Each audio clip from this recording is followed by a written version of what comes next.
دشمن کو آپ نے یہ پیغام دے دیا کہ اگر دوبارہ اس نے اپنی کبھی میلی آنکھ سے ہماری طرف دیکھا تو آپ اس کو پاؤں تلے رون دیں گے۔ آج میں قوم کو یہ بتا سکتا ہوں بلا خوف تردید کہ 5 جہاز نہیں، آپ نے ان شاہینوں نے 6 جہاز دشمن کے مارے ہیں۔ چند گھنٹوں میں آپ نے اس خدائے بزرگ و برتر کے فضل سے اپنی جرت، بہادری اور دلیری سے وہ تاریخ رقم کی ہے کہ جو قیامت تک دوست اور دشمن اس کو پڑھتے رہیں گے۔ 10 گھنٹے سے بھی کم آپ نے اس کو شکست ماس دی اور پاکستان کا آپ نے جھنڈا وہاں تک بلند کیا۔ پوری دنیا اس جھنڈے کو آج احترام سے دیکھ رہی ہے۔ پاکستان نے خطے میں طاقت کا توازن تبدیل کر دیا۔ بھارت کے تھانے دار ہونے کا بت پاش پاش ہو چکا، دنیا کی سوچ تبدیل ہو گئی۔ وزیر اعظم نے دشمن کو 10 گھنٹے سے بھی کم وقت میں مات دینا تاریخی فتح قرار دے دیا۔ پاکستان کو میلی آنکھ سے دیکھنے والے کو روند ڈالنے کی سخت وارننگ۔ کامرا ایئر بیس کے دورے میں افسران اور جوانوں سے خطاب، کہا پاکستان نے بھارت کے 5 نہیں 6 طیارے گرائے، رافیل کی تباہی مودی قیامت تک یاد رکھے گا۔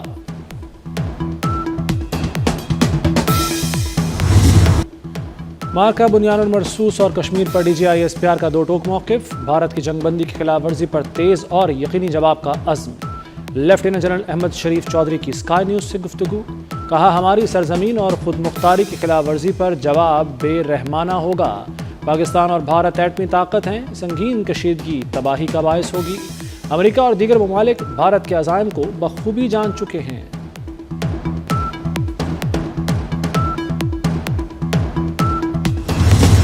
مودی صاحب نے کئی سال 2019 کے وقت کہا تھا کہ یہ میرے پاس ہوتے تو کچھ سچویشن کوئی اور ہوتی اس سارے پروسیس کی، اور رافل بھی آ گئے ہیں۔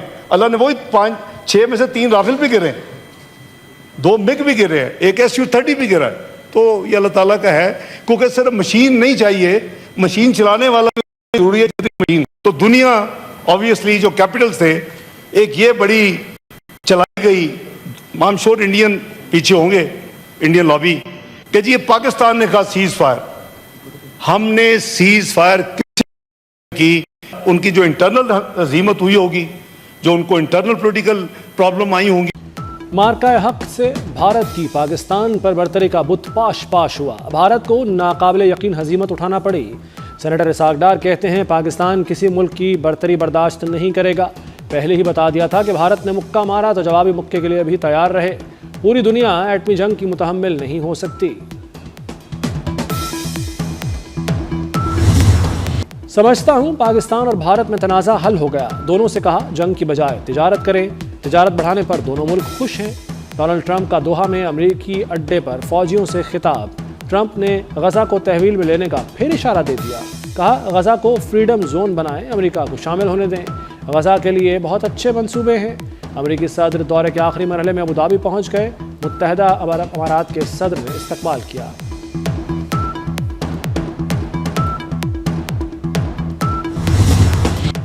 شکست خوردہ بھارت میں سرمایہ کاری کو بڑا دھچکا، امریکی صدر نے ایپل کو بھارت میں فیکٹریاں لگانے سے روک دیا۔ ڈونلڈ ٹرمپ کی سی ای او ایپل ٹم کک پر شدید تنقید، کہا ایپل اپنی تمام توجہ امریکہ میں مینوفیکچرنگ پر مرکوز کرے، ہمیں بھارت میں سرمایہ کاری میں کوئی دلچسپی نہیں۔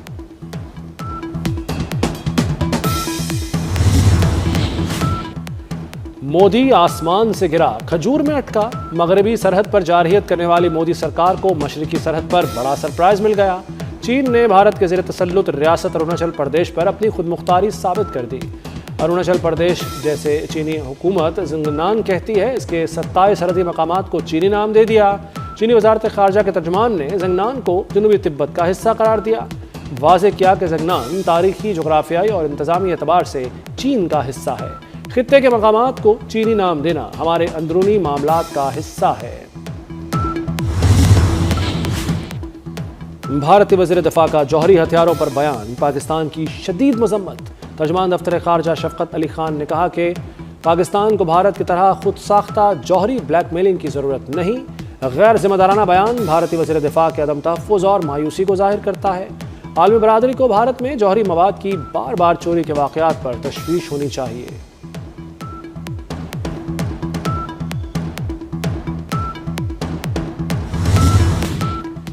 مارکہ حق میں تاریخی فتح، ملک بھر میں کل یوم تشکر منایا جائے گا۔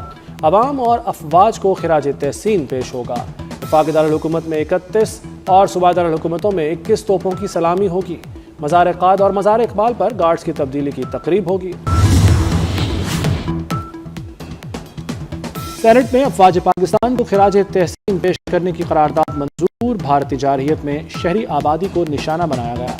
مسئلہ کشمیر اقوام متحدہ کی قراردادوں کے مطابق حل ہونا چاہیے، قرارداد کا متن۔ وزیراعظم شہباز شریف کا آذربائیجان کے صدر کو ٹیلی فون۔ پاک بھارت کشیدگی کے دوران حمایت پر الہام علیوف سے اظہار تشکر۔ آذربائیجان کے عوام کا بھی شکریہ ادا کیا۔ وزیراعظم نے کہا سیز فائر برقرار رکھنے کے لیے پرعزم ہے، جارحیت کا منہ توڑ جواب دیا جائے گا، خود مختاری اور علاقائی سالمیت کا بھرپور دفاع کریں گے۔ شہباز شریف کی صدر علیوف کو جلد دورہ پاکستان کی دعوت۔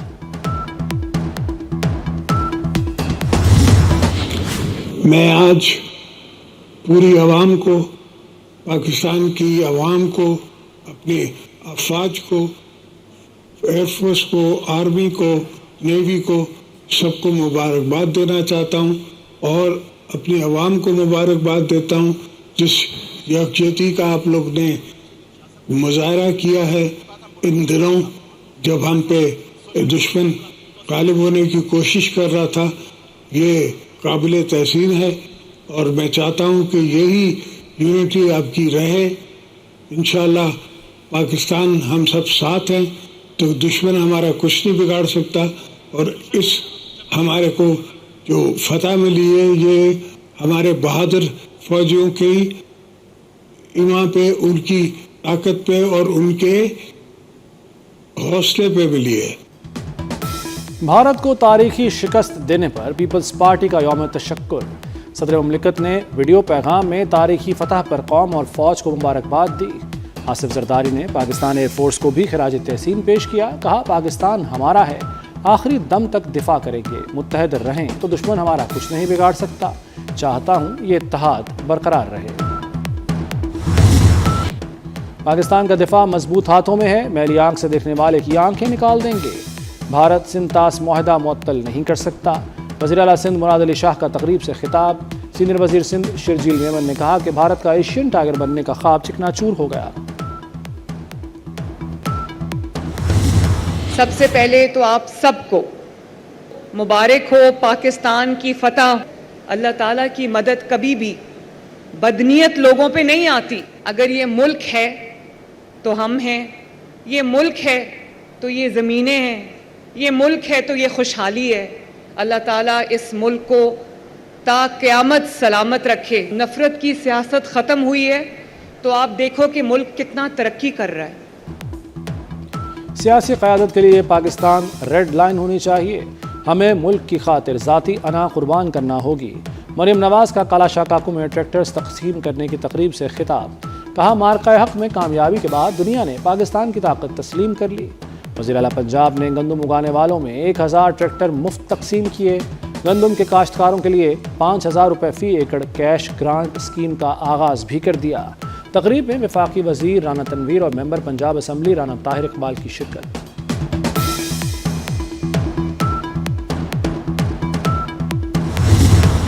طاقت دکھانے کی کوشش پر مودی کا برا حشر ہو گیا۔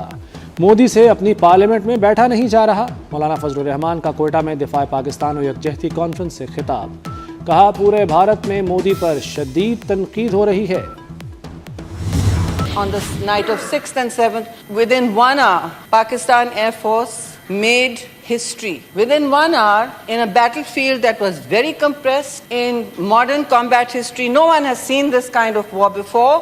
It was a war where both combatants, the Indian Air Force and Pakistan Air Force, could not see each other physically. They could only see each other on radars. In this compressed battlefield, with less proportion of numbers, as you know, Pakistan Air Force gave them a bloody nose. And they did that within 1 hour, 5 of their jets were down on the ground. Today we can see the debris of those jets everywhere. Pakistan فلسطین نہیں، ہم پلٹ کر وار کرتے ہیں۔ بھارت کو red line پار کرنے پر منہ توڑ جواب دیا گیا۔ سینیٹر شہری رحمان کہتی ہیں 6 اور 7 مئی کی رات پاک فضائیہ نے 1 گھنٹے میں تاریخ رقم کر دی۔ بھارت کے تباہ شدہ طیاروں کا ملبہ دنیا نے دیکھ لیا۔ پہلگام واقعے میں مودی کے بعد امت شاہ کا نام بھی سامنے آنے لگا۔ سابق بھارتی فوجی کے مطابق پہلگام میں فوج، CRPF اور BSF کی 3 چیک پوسٹیں تھیں۔ امت شاہ نے 1 ہفتہ قبل دورے کے بعد اچانک چیک پوسٹیں ختم کرنے کا حکم دیا۔ 1 ہفتے بعد پہلگام حملہ ہو گیا۔ کیا یہ محض اتفاق ہے؟ اس سے پہلے نریندر مودی نے بھی دہشت گرد حملہ کے الرٹ پر اپنا دورہ مقبوضہ کشمیر منسوخ کر دیا تھا۔ پاکستان کی مارکہ حق میں واضح برتری، فرانسیسی میڈیا کا بھی اعتراف۔ کہا پاک فضائیہ نے بھارتی فضائیہ کا غرور خاک میں ملا دیا۔ آپریشن بنیان المرصوص میں رافیل طیاروں کی بری طرح ناکامی پاکستان کی مسلح افواج کی صلاحیتوں کا ثبوت ہے۔ پاک فوج کی پیشہ ورانہ مہارت سے فتح ممکن ہوئی۔ J-10 کی برتری نے بین الاقوامی سطح پر پاکستان کا وقار بلند کر دیا۔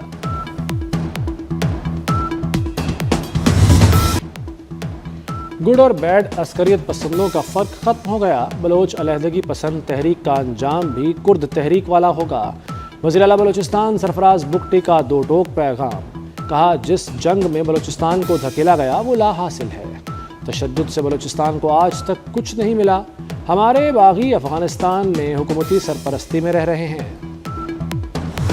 وزیر داخلہ محسن نقوی کی زیر صدارت اعلیٰ سطح کا اجلاس۔ غیر قانونی امیگریشن، آن لائن چائلڈ ہراسانی، کرمنل ریکارڈ کے تبادلے، غیر قانونی فنڈنگ اور انسداد منشیات کے لیے کیے گئے اقدامات کا جائزہ لیا۔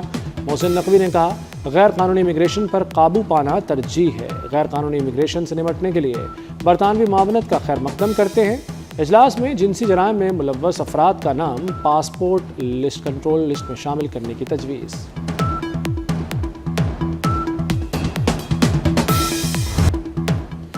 سرمایہ کاروں کا اعتماد بحال، اسٹاک مارکیٹ نے ایک اور ریکارڈ اپنے نام کر لیا۔ 100 انڈیکس پہلی بار 1,19,962 پوائنٹس پر بند۔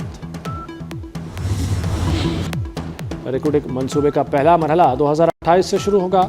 بلوچستان اور پاکستان کو مالی فوائد حاصل ہوں گے۔ بلوچستان کو اس معاہدے کے تحت 25% حصہ ملے گا۔ وزیر توانائی نے ریکوڈک منصوبے سے متعلق تفصیلات قومی اسمبلی میں جمع کروا دیں۔ منصوبے سے $75 ارب سے زائد آمدن متوقع۔ سپریم کورٹ میں ججز ٹرانسفر کے خلاف کیس کی سماعت۔ جسٹس محمد علی مظہر نے کہا کہ ٹرانسفر کو نئی تعیناتی قرار نہیں دیا جا سکتا۔ سینیورٹی کا تعین کون کرے؟ وکیل منیر اے ملک نے کہا کہ سینیورٹی کا تعین چیف جسٹس کرے گا۔ جسٹس نعیم اختر افغان نے کہا کہ لاہور ہائی کورٹ سے جسٹس سردار اسلم کو اسلام آباد ہائی کورٹ کا چیف جسٹس بنایا گیا۔ وکیل نے کہا کہ جسٹس سردار اسلم کا تبادلہ نہیں کیا گیا۔ تقرری آرٹیکل 193 کے تحت اسلام آباد ہائی کورٹ میں ہوئی۔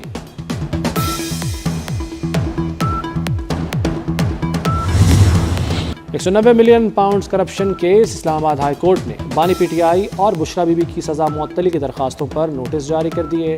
سزا معطلی کی درخواستیں آئندہ ہفتے سماعت کے لیے مقرر کرنے کی ہدایت۔ احتساب عدالت نے بانی PTI کو 14، بشرا بی بی کو 7 سال کی سزا سنائی تھی۔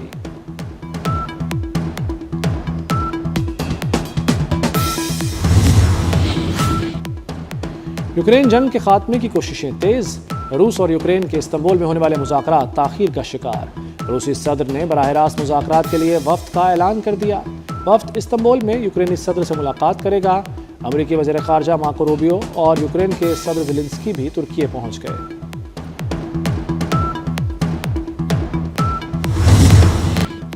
غزہ میں اسرائیلی فوج کی دہشت گردی جاری۔ صہیونی حملوں میں مزید 140 فلسطینی شہید۔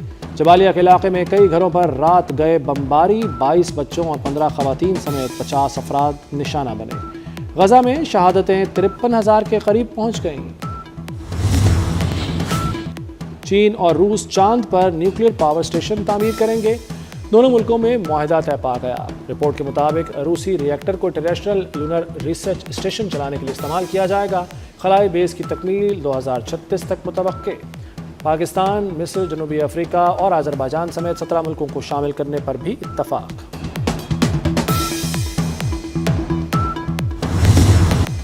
اور ملک بھر میں موسم شدید گرم، محکمہ موسمیات نے 20 مئی تک ہیٹ ویو کی پیش گوئی کر دی۔ درجہ حرارت 5 سے 7 ڈگری زیادہ رہنے کا امکان۔